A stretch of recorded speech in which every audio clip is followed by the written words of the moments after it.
एक बार फिर आप सभी का स्वागत करता हूँ आज की क्लास के लिए। क्लास 9th और लेसन नंबर 1 सेम संख्या पद्धति। तो आज जो हम लोग पढ़ने जा रहे हैं वो है परिमेय संख्याओं पर घातांक के नियम। तो घातांक के नियम आपके लिए कोई नई चीज़ नहीं है, पीछे 8th क्लास में भी आपने पढ़ा है घातांक के बारे में, तो वही चीज़ें हैं सारी। तो परिमेय संख्याओं पर घातांक के नियम कैसे लागू होंगे बस वही हमें देखना है। तो अगर हम बात करें घातांक के पहले नियम की, तो हम जानते हैं कि किसी भी एक की घात अगर 0 है तो उसका मान 1 होता है। जहाँ एक कोई भी संख्या हो, अगर ये संख्या आपके पास में कोई वास्तविक संख्या है, तो मैं इसका उदाहरण के लिए ऐसे समझा दे रहा हूँ आपको। अगर आपके पास में 2 की पावर 0 है तो इसका मान भी 1 होगा, 5 की पावर 0 इसका मान भी 1 होगा, और अगर परिमेय संख्या है कोई तो 1/2 की पावर अगर 0 है तो उसका मान भी 1 होगा। तो ये आपके पास में पहला एक की घात 0 = 1 होता है। तो ये इसके लिए उदाहरण मैंने दिए हैं। दूसरा आते हैं घातांक में, दूसरा जो नियम है वो है a की घात m इंटू a की घात n इज इक्वल टू होता है a की घात m प्लस n। घात को हम जानते हैं इंग्लिश में हम लोग क्या बोलते हैं, पावर, ये एक्सपोनेंट। तो मैं जो सही लैंग्वेज है आमतौर पे यूज करते हैं वही मैं बोलता हूँ, पावर बोलूंगा मैं, तो आपको भी ज्यादा अच्छा लगेगा। तो a की पावर m इंटू b की power m is equal to a की पावर m प्लस n। तो इसमें क्या होता है, अगर हमारे पास में a और b कोई दो वास्तविक संख्या में ले ली है और m और n परिमेय संख्या ली हुई है, अगर ठीक है, मैं फिर से रिपीट कर रहा हूँ, a और b वास्तविक संख्या है और m और n कोई परिमेय संख्या है। तो जिस तरीके से और हमारे पास में घातांक का नियम होता था कि a की और b की गुणा जब करेंगे तो आधार जिसे कहते हैं, आधार क्या होता है वो सेम रहता है और घाते क्या हो जाएंगी, जुड़ जाएंगी। तो ये दूसरा नियम है। इसी प्रकार ये गुणा का नियम था, ये भाग का नियम है। अगर a की पावर m है और भाग कर रहे हैं a की पावर n से, तो हमें मालूम है कि ये आधार क्या रहेगा, सेम, केवल घातों में क्या हो जाएगा, पावर है उसमें क्या हो जाएगा, डिफरेंस, m माइनस n। इसी तरीके से अगर a बेस पर, a आधार पर a की पावर m है और उसकी भी पावर कितनी है, n, तो आपके पास में क्या होगा, पावर की पावर मल्टीप्लाई हो जाएगी, a की पावर m इंटू n। ठीक है, इनके एक एक अभी हम लोग क्वेश्चन डिस्कस करेंगे तो आपको और ज्यादा क्लियर हो जाएगा। अब आते हैं इसी तरीके से, अगर a b दो आपके पास में अलग अलग वास्तविक संख्या है, उनकी पावर जो है m है, तो वो हो जाएगा a की पावर m इंटू b की पावर m, अलग अलग हो जाएगा। ऐसे ही अगर a अपॉन b की पावर m है तो ये a की पावर m और b की पावर m हो जाएगा। ठीक है, अलग अलग ये भी हो जाएगा। ये इंपॉर्टेंट है, a की पावर अगर कोई नेगेटिव क्वांटिटी है, ठीक है, नेगेटिव आपके पास में वैल्यू a की पावर माइनस का n, तो इसे आप पॉजिटिव बना लें तो ज्यादा अच्छा रहेगा किसी क्वेश्चन के लिए। तो इसके लिए एक रूल है, तो दैट इज 1/a की पावर n। तो इस तरीके से हम जो हमारे पास में जो नियम है घातांक के, वो 7 ये नियम है जो मैंने नोट डाउन किए।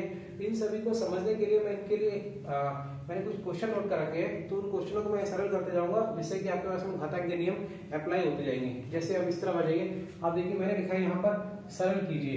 तो ये जो मैंने क्वेश्चन कुछ नोट किए ये सभी घातांकों के ऊपर है। मैं ये क्वेश्चन सॉल्व जब कर लूंगा तो आपको एक्सरसाइज में जो क्वेश्चन दिए हुए वो सॉल्व करने में बहुत आसानी हो जाएगी। तो मैं सबसे पहले आता हूँ क्वेश्चन नंबर 1 पर।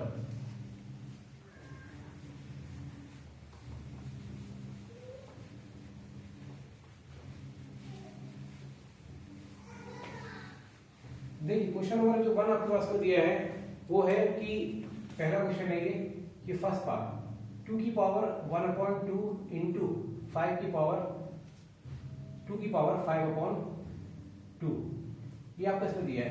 तो आप देखिए यहाँ पर जो बेस है यानी कि आधार है वो क्या है, सेम है, घाते अलग अलग है। तो ये यहाँ पर आपके पास में कौन से नियम लग जाएगा, हम जो नियम लगाएंगे वो लगाएंगे a की पावर m इंटू a की पावर n। बेस सेम है और जो हमारे पास में घाते हैं यानी पावर है वो अलग अलग है, तो क्या करेंगे, मल्टीप्लाई करते समय पावर ऐड हो जाएगी। अब आप देखिए यहाँ पर हो जाएगा 2 की पावर 1/2 प्लस 5/2। तो इस तरीके से 2 की पावर कितना हो जाएगा, 1/2 प्लस 5/2। और हम जानते हैं ऐसे जो परिमेय संख्या होते हैं कैसे सॉल्व करते हैं, एलसीएम लेकर। तो 2 और 2 का एलसीएम 2 हो जाएगा, 1 प्लस 5, तो दिस इज इक्वल टू 2 की पावर 6/2। 2 से काट सकते हैं तो 2 की पावर हो जाएगा 3। तो इस तरीके से इसका आंसर 2 की पावर 3 का मतलब 2 को 3 बार मल्टीप्लाई 8 आंसर आ जाएगा। तो ये किसी से क्वेश्चन मैं लिया था। एक दूसरा क्वेश्चन जो मैंने लिया है वो है कि 3 की पावर 1/2 डिवाइड बाय 3 की पावर 1/4। इसे भी हमें क्या करना है, सिंप्लीफाई यानी कि सरल करना है। तो अब आप देखिए इस क्वेश्चन में हम क्या कर रहे हैं, ये डिवीजन वाला रूल लग रहा है, यानी कि आप देखिए यहाँ पर भी 3 और यहाँ पर 3, बेस कैसा है, सेम, बेस सेम है। तो हम क्या करेंगे, पावर के लिए जो रूल है ऐसे केसेस में वो वाला अप्लाई करते हैं। तो वो रूल है कि a की power m divide by a raise to power n। तो a की पावर m डिवाइड जब कर रहा है a की पावर n से, तो क्योंकि हमारे पास में बेस सेम है तो ऐसे केसेस में जो रूल है that is m minus n हो जाएगा, यानी कि जो पावर है वो क्या हो जाएगी, ऊपर वाली पावर में से नीचे पावर माइनस हो जाएगी। तो यहाँ पर भी यही रूल लगेगा, 1/2 डिवाइड करिए, अगर आप चाहें तो इस तरीके से लिख सकते थे, दिस इज 1/3 की पावर 1/4। अब इसे अगर सॉल्व करते हैं तो देखिए जो रूल है वो ये कि 3 की पावर 1/2 में से 1/4 माइनस हो जाएगा। और जैसे अभी हमने पिछले क्वेश्चन में सॉल्व किया था, 2 और 4 का एलसीएम ले लेंगे, 4 एलसीएम हो जाएगा, 2 2 4 2 माइनस 4 का हो जाएगा 1। तो इस तरीके से आपके पास में 3 की पावर 1/4 ये सिंप्लीफाई कर आ जाएगा। तो ये था क्वेश्चन नंबर 1 जो मैंने कंप्लीट कर दिया है। तो इस तरीके से आपके पास में जो मैंने अभी जो रूल लगाया है वो ये वाले लगाए कि a की पावर m इंटू a की पावर n, ये है a की पावर m प्लस n, और दूसरा a की power m divide by a की power n is equal to a की पावर m माइनस n। तो दो ये हमारे पास में एक्सपोनेंट की प्रॉपर्टीज थी, घातांक की प्रॉपर्टीज थी, इनको हमने इस तरीके से सॉल्व किया है। अब आते हैं नेक्स्ट क्वेश्चन पर, इसे मैं रफ कर देता हूँ। जो मैंने क्वेश्चन नंबर 2 नोट करा हुआ है, तो एक बार फिर मैं क्वेश्चन नंबर 2 पर आपको दिखा देता हूँ। ये मैंने क्वेश्चन नोट करा हुआ है, और इन दोनों क्वेश्चन में ये दूसरी कुछ प्रॉपर्टीज अलग प्रॉपर्टी लगेंगी, तो उन प्रॉपर्टी की वजह से क्वेश्चन में जरा देखते हैं क्वेश्चंस को। तो क्वेश्चन नंबर 2 जो है वो है 64 की पावर 1/3, 64 की पावर है 1/3। तो 64 को अगर आप देखें तो हम अगर इसे प्राइम फैक्टर्स में कन्वर्ट करें तो 64 को आप ब्रेक करते ले जाएंगे तो 2 से 32 आएगा, फिर 2 से भाग करेंगे 16 आएगा, 2 से फिर करेंगे 8 आ जाएगा, 2 से करेंगे 4, फिर 2, फिर 2। तो अब देखिए 2 की power this is 6, this is 2 की पावर 6 की होल पावर 1/3। जो मैंने प्रॉपर्टी बताई थी वो प्रॉपर्टी ये कि अगर आपके पास में a की पावर m हो और उसकी भी पावर n हो तो पावर की पावर क्या होती है, मल्टीप्लाई हो जाती है। तो यहाँ पर वही रूल हो रहा है, देखिए 2 की पावर 6 है और फिर उसकी पावर कितनी है 1/3, तो 2 की पावर में 6 इंटू 1/3 मल्टीप्लाई हो जाएगा, और 3 2 जा 6 ये कट जाएगा, तो कितना रह जाएगा 2 इंटू 1 2 होता है, तो 2 की पावर 2, जिसको आप शॉर्ट में लिख सकते हैं 2 into 2, that is answer is 4। इसी तरीके का इसी प्रॉपर्टी का बेस एक और क्वेश्चन मैंने नोट किया हुआ है, वो है आप देखिए दिस इज 125 की पावर 2/3, ये क्वेश्चन नोट किया हुआ है। तो इस क्वेश्चन को हम लोग सॉल्व करते हैं। दिस इज 125 की पावर 2/3। तो 125 को भी अगर हम इसे फैक्टर्स में कन्वर्ट करके देखें तो ये कितना हो जाएगा, 5 से कट रहा है ये 25, फिर 5 से करके देखें 5, तो आप देखिए ये 5 की पावर 3 लिख सकते हैं इसे, और की होल पावर 2/3। पावर की पावर होती है, जैसा मैंने प्रॉपर्टी बताई थी, यहाँ पर ये लिख रखा है मैंने कि पावर की पावर होती है तो क्या होता है, मल्टीप्लाई हो जाती है। तो यहाँ पर अगर देखें तो ये 5 की पावर 3 है और उसकी भी पावर जो है 2/3 है, तो 3 इंटू 2/3 मल्टीप्लाई हो जाएगा, 3 से 3 कट जाएगा, तो 5 की पावर 2 रह जाएगा, और 5 इंटू 5, तो इसका आंसर रह जाएगा 25। तो इस तरीके से ये जो क्वेश्चन थे ये दूसरी प्रॉपर्टी में बेस्ड थे। अब इनका थोड़ा थोड़ा मिक्स करते हुए क्वेश्चन आएंगे, और मुझे उम्मीद है ये दो क्वेश्चन आपको क्लियर हो गए होंगे। अब मैं रफ करके आपको क्वेश्चन नंबर 3 पर ले जाता हूँ। क्वेश्चन नंबर जो 3 है उसमें कुछ डिफरेंट प्रॉपर्टीज का यूज होगा, अब वो प्रॉपर्टी पूरी 7 प्रॉपर्टी में से एक है। तो आप देखिए क्वेश्चन नंबर 3 है,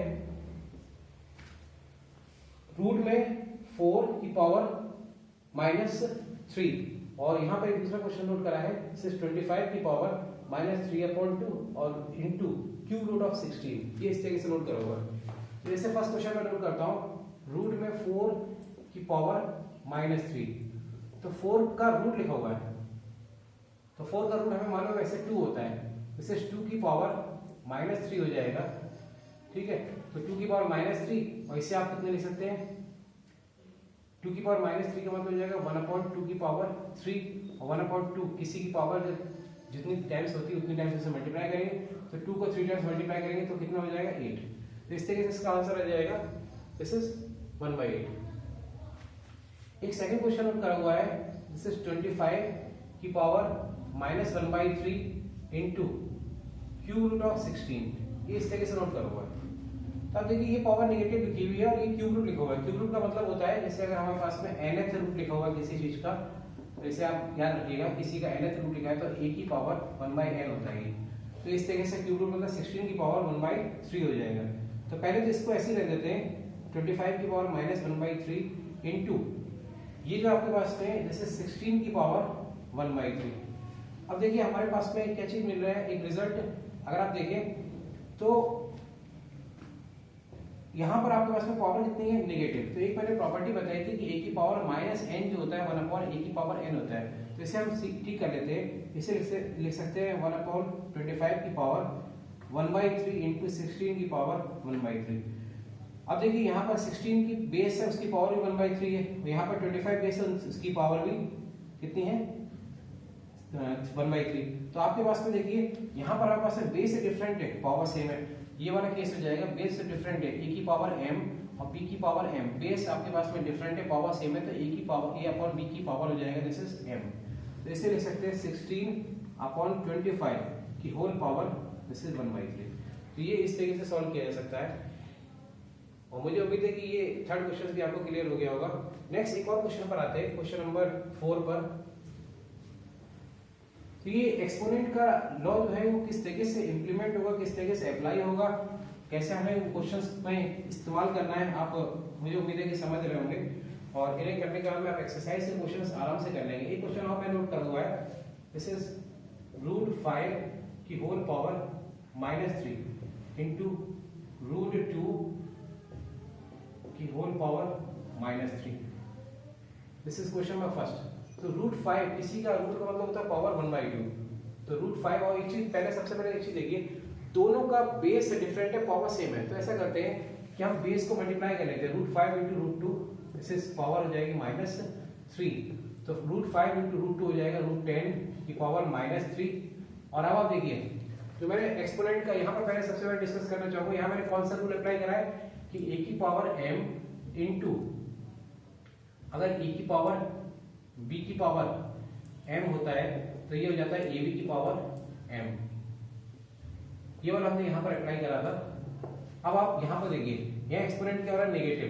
तो कौन सा रूल लगेगा, a की power -n is equal to 1/a की पावर n। तो 1/√10 की पावर कितना हो जाएगा, दिस इज 3। जो आपके पास में पावर थी हमने क्या कर लिया, पॉजिटिव। और रूट का मतलब होता है वैसे पावर कितनी होती है, रूट का मतलब होता है पावर हमारे पास में कितनी होती है 1/2। तो इसे हम लिख सकते हैं 10 की पावर 1/2 और की पावर 3। तो इस तरीके से आपके पास में 10 की पावर हो जाएगा दिस इज 3/2। तो इस तरीके से इसे सिंप्लीफाई कर सकते हैं क्योंकि पावर की पावर मल्टीप्लाई हो जाती है। ये पीछे में हमने बहुत सारे क्वेश्चन में यूज कर रहे हैं कि a की पावर m इंटू n होता है, a की power m into n, a की पावर m की power n that is equal to a की पावर m इंटू n। और इसके बाद में एक क्वेश्चन और मैं देखता हूँ इसी तरीके से सरल करने वाले क्वेश्चंस में, मुझे उम्मीद है कि आपको समझ में आ गया होगा। नेक्स्ट क्वेश्चन में आप देखते हैं, इसी का एक और पार्ट है, ये वाला पार्ट। इसमें हालांकि इतने क्वेश्चंस करने के बाद आपके लिए ये क्वेश्चन इजी लगेगा। इसी का सेकंड पार्ट, दिस इज 1/4 की पावर -5, इस तरीके से दिया हुआ है।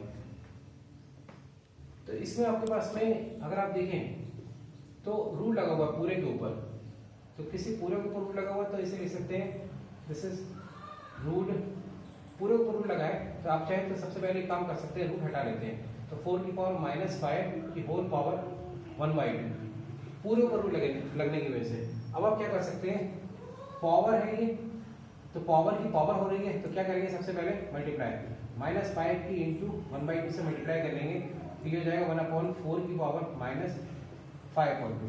अब आप क्या कर सकते हैं, 4 को लिख सकते हैं 2 का पावर 2, तो 4 को लिखेंगे 2 की पावर 2 की होल पावर -5/2।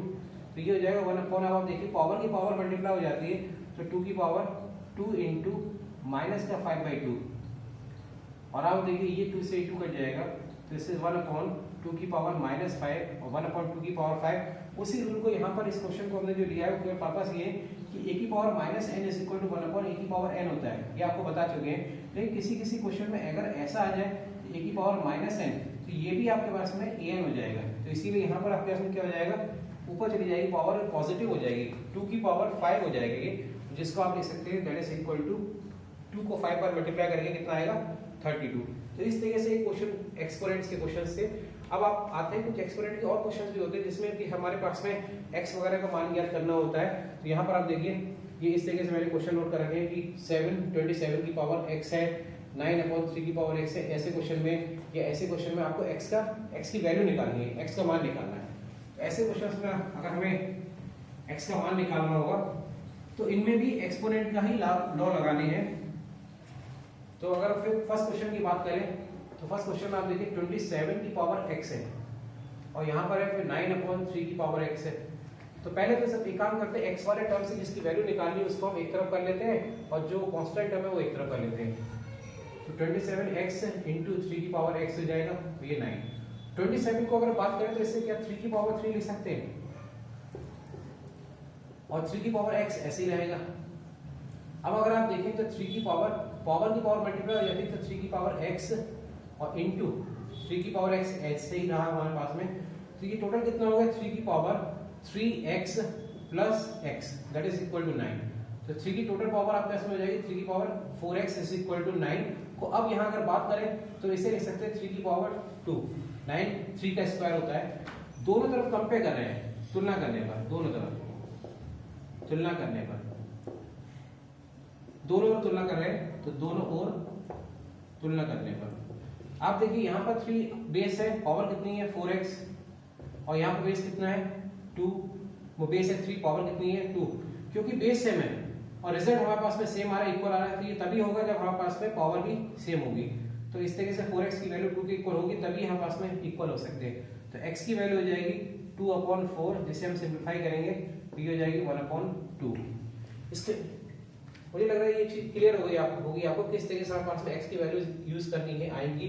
और हमने बीच में ये हमारे पास में एक्सपोनेंट के जो लॉ है, यानी कि एक तरीके से घातांक के जो नियम है, वो हम लगाते लगाते इस क्वेश्चंस के सॉल्यूशन पर हल पर पहुंच चुके हैं। तो x की वैल्यू 1/2 जो क्वेश्चन में पूछा गया था कि इस क्वेश्चन को सरल करना है या x का मान निकालना है, तो x की वैल्यू जो है 1/2 आ जाएगी।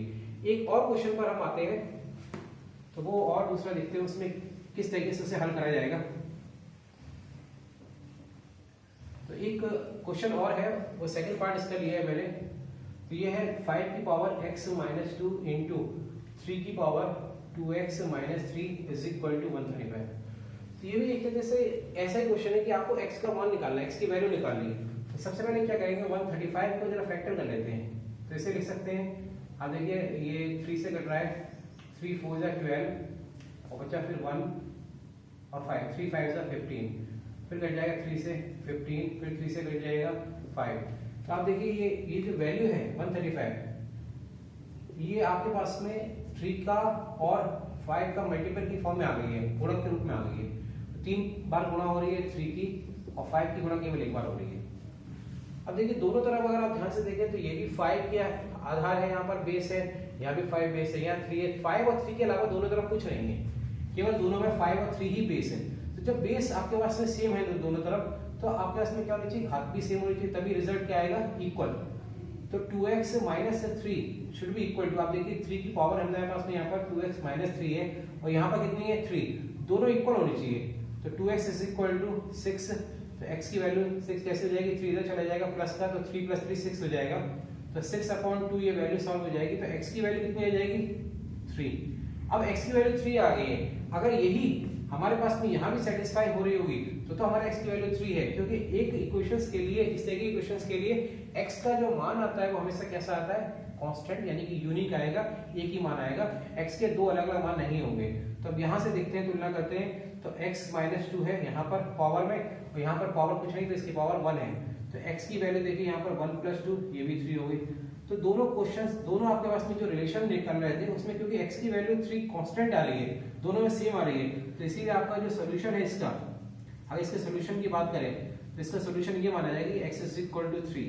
This is the answer. इसे जो है सॉल्यूशन लेने के लास्ट में सिर्फ आंसर ही मान लिया, सॉल्यूशन तो मैं आपको बता रहा था, सॉल्यूशन तो ये पूरा ही माना जाता है कि दिस इज द सॉल्यूशन। तो मुझे उम्मीद है कि आपको आज की क्लास से पूरी तरीके से समझ में आ गई होगी संख्या पद्धति में, जो मैंने घातांक के नियम के ऊपर मैंने डिस्कस करा था। तो आज की क्लास में इतनी रखूंगा मैं, और नेक्स्ट टर्म पर जो है अगर आपको कोई प्रॉब्लम्स आ रही है तो आप अपनी प्रॉब्लम से पूछ लीजिएगा। अगले टर्म पे हम लोग जो चैप्टर चल रहा था बहुपद, उसे फिर से कंटिन्यू करेंगे। Thank you.